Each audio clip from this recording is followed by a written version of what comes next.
Hey, good morning. It's Saturday, October 16th. Again, thanks for being here.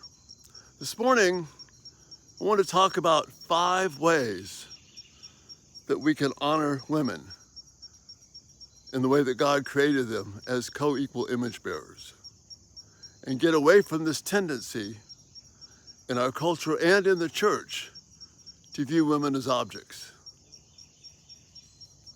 5 ways that we can honor women as co-equal image bearers in the way that God intended. The first one is to respect and protect women's vulnerability. Now, that may upset some folks, but stay with me on this. Women are vulnerable. Why? Because there's a special role that they can do that no one else can.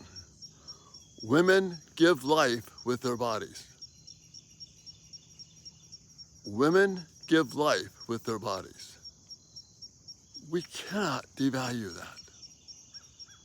That is such a mind-blowing thing, a precious, beautiful thing, but it also makes them vulnerable. Not in a bad way, but while they are in this process of giving life, there is a special vulnerability.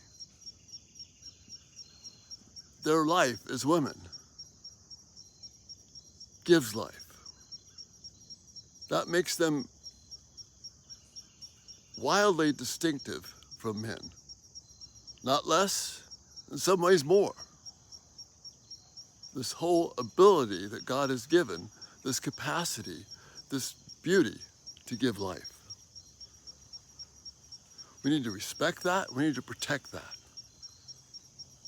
This special role, gift, function, beauty that women have to give life.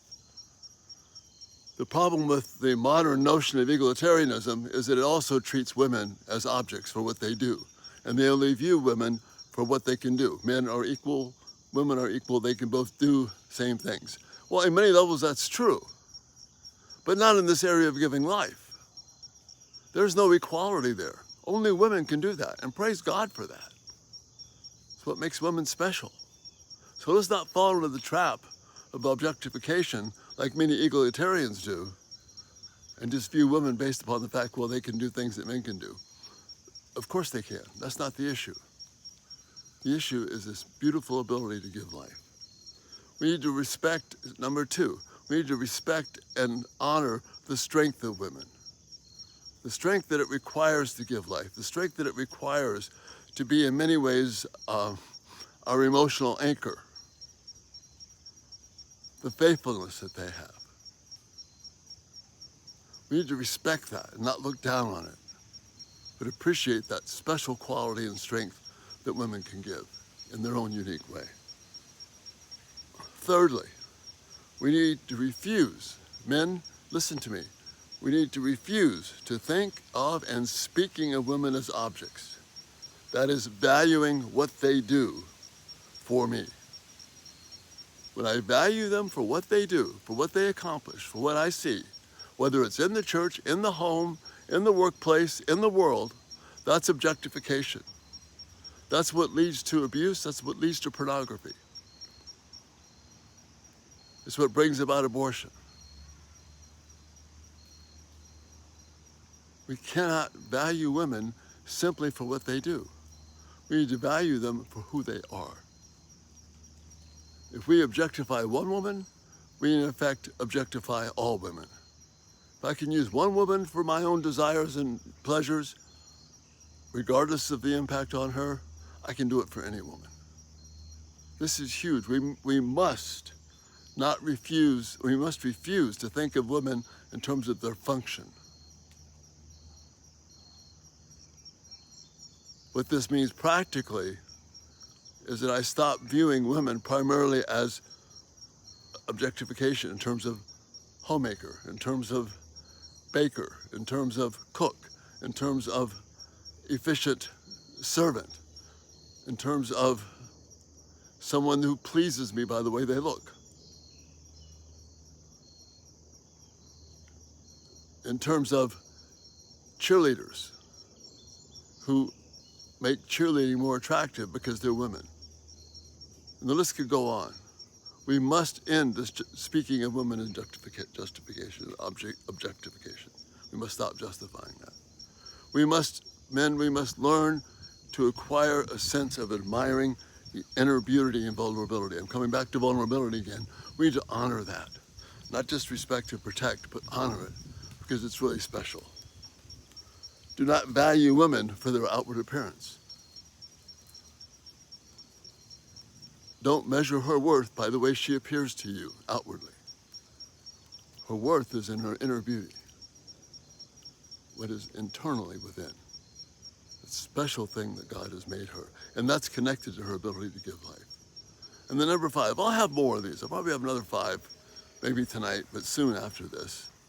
But this 5th way that we can honor women as co-equal image bearers is we've got to avoid participating and promoting socially acceptable pornography. We have got to avoid participating in and promoting socially acceptable pornography. What do I mean by that?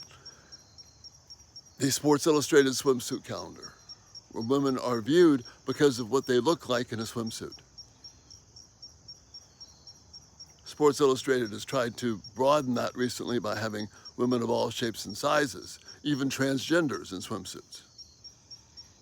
You're still objectifying them based upon the way they look.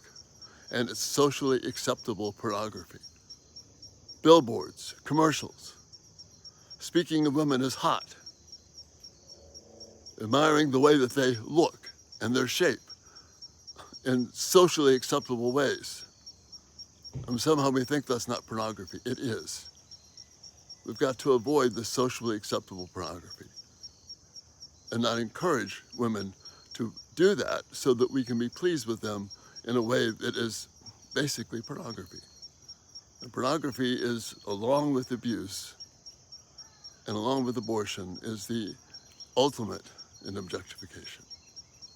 So these 5 ways: respect and protect their vulnerability, respect and honor the strength of women, refuse to think and speak of women as objects, admire their inner beauty, and view their vulnerability as precious, and avoid participating and promoting socially acceptable pornography.